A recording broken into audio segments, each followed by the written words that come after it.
কিচেনের ক্যাবিনেটগুলো মাঝে মাঝেই পরিষ্কার করতে হয়। তেলাপোকা নেই এমন বাসা খুঁজে পাওয়া আসলে খুবই দুষ্কর। আর এই তেলাপোকার যন্ত্রণায় আসলে কোনো কিছু ঠিকমতো রাখা যায় না, এবং তেলাপোকা সহজে মানে কমেও না। অনেক রকমের ওষুধ দিয়ে এগুলোকে কন্ট্রোল করতে হয়। তো আমি সবসময় চেষ্টা করি ক্যাবিনেটগুলো মাঝে মাঝেই ঝাড়তে। যেমন আজকে আমি ঝাড়ছিলাম এবং বিভিন্ন রকমের কাগজ পেপার দিয়ে, পেপারের নিচে ওষুধ দিয়ে আমি সেট করছিলাম। আমার এই অ্যারেঞ্জমেন্টগুলো একটু কালার ম্যাচ করে করি আমি। আমার সবসময় ভালো লাগে ছোট ছোট বোতল এবং সেম কালারের বোতলগুলো এক জায়গায় রাখার চেষ্টা করি, এবং এভাবে আমি মশলাগুলো, ডাল, আমার রেগুলার রান্নার স্পাইসেসগুলো সবগুলো আমি এভাবে গুছিয়ে রাখি।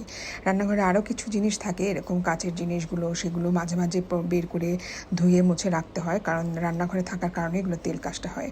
অনেক কিন্তু কাজ আসলে রান্নাঘরটাকে টিপটপ গুছিয়ে রাখতে, অনেক ঝামেলা। আর এই যে মশলার কন্টেনারগুলো, এগুলোতে আমি যেগুলো প্যাকেটগুলো খুলে মশলা গুঁড়াগুলো রাখি, সেই প্যাকেটের আমি নামটা রেখে দিই যাতে করে মশলাগুলো চিনতে আমার সুবিধা হয়। এভাবে আমি আসলে সুন্দর করে সব কিছু গুছিয়ে রাখতে আমি পছন্দ করি, যাতে যখন যেটা দরকার তখন সেটা আমি যেন হাতের কাছে পেয়ে যাই। তো আজকে আমি এই সাইডের তাকটা নিয়ে আজকে গুছিয়ে রেখেছি সব কিছু।